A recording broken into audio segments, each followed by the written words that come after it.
Hi everyone! Doxpro Spaces is meant for creating dynamic workflows in any organization. Let's assume that your department is working on financial documents and you need to create any form related to finance and send it within your department members to get the approvals. The same process could be digitized using Doxpro Spaces. In this video, I will explain to you how you can create a new workflow on Doxpro Spaces. Let's get started. Log into the system by entering your login details, your email address, and the password that is used to log into the system. I will log in as the admin user, John Smith. After logging into the dashboard, click on Workflow on the left-hand side pane and select the Design Workflow option from the given list of items. You can create a new workflow by clicking the Create button under Create Workflow. Here you go with the creation of a new workflow. This process will take you through 3 simple steps: form design, workflow design, and visibility. Now we will design a new form. Enter a name to the form. In this example, we have created a leave request. Also, you can add a description if you want. There is an option to select any default workflow template that matches your requirement from the list of templates in Doxpro Spaces. By clicking on any template, you can either preview it or edit and use the same as you wish. There are different types of system templates, including purchase request, sales invoice, marketing, accounting, IT, finance, and other operational templates that could help you if you are an entrepreneur of a startup. Alright, let's continue with creating your own form as I explained a short while ago. Click on the Create button and you will be directed to a new window where you could design your form. Under the Form Design tab, you can drag and drop the layouts and components from the left pane. Hover the mouse icon over the symbol to know the name of a symbol. As you can see, there are several components such as table, text field, email, telephone number, date picker, etc. A section is dragged and dropped first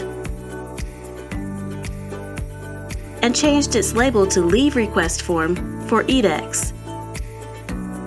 As I do not want to have a description, I have deleted it. Next, a text field is added, and by clicking on the settings icon, we can edit the text box to suit our requirement. Here, we will rename the label as Employee Name and add the same name to the placeholder. If you require a description, you can add it there. If not, you can just ignore it. You also have the option of adding a tooltip. Here, a tooltip is added as Type Employee Name. A tooltip can enhance the user-friendliness of the online form, and then save it. You may make the fields mandatory if you want. Now, let's add a drop-down field and rename the label name as Department.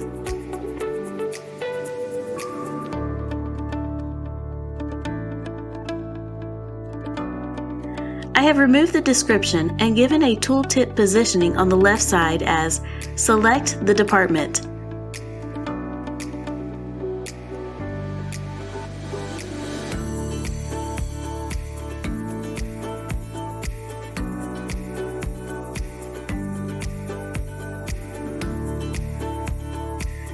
And I'm adding the options to the drop-down as Finance, HR, and Admin.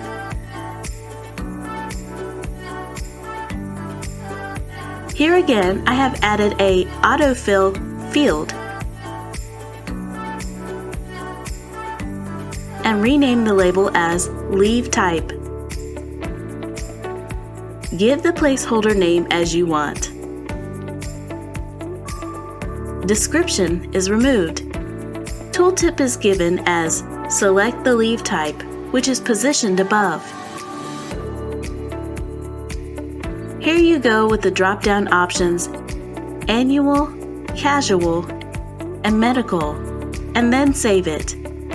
Now I have dragged a text area and the label is renamed as Reason. Same name given to the placeholder as well. And then save it. Finally, a date picker is dragged and dropped.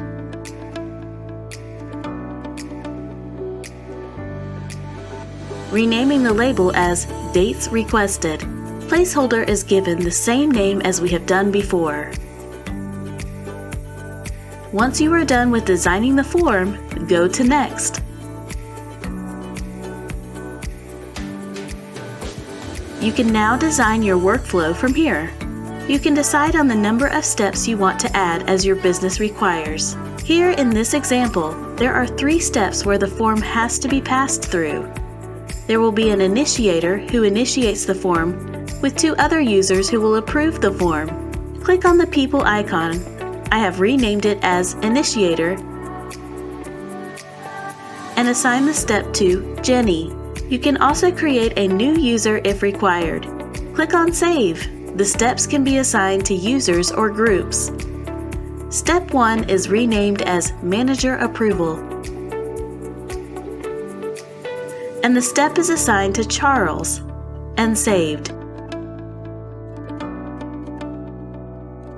In the same way, Step 2 is renamed as HR Approval,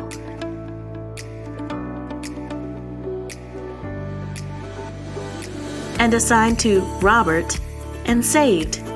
You can see that there are 3 steps in your workflow. Next, you go to the Visibility section. Here, we can add permissions to our defined users.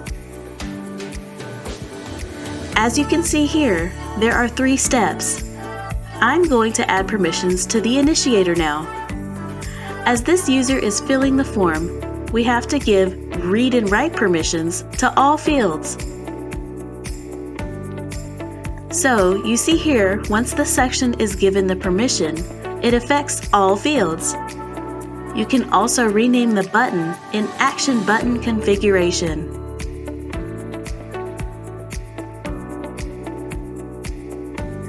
Now I will go to the second step. I have given read-only permission to this user.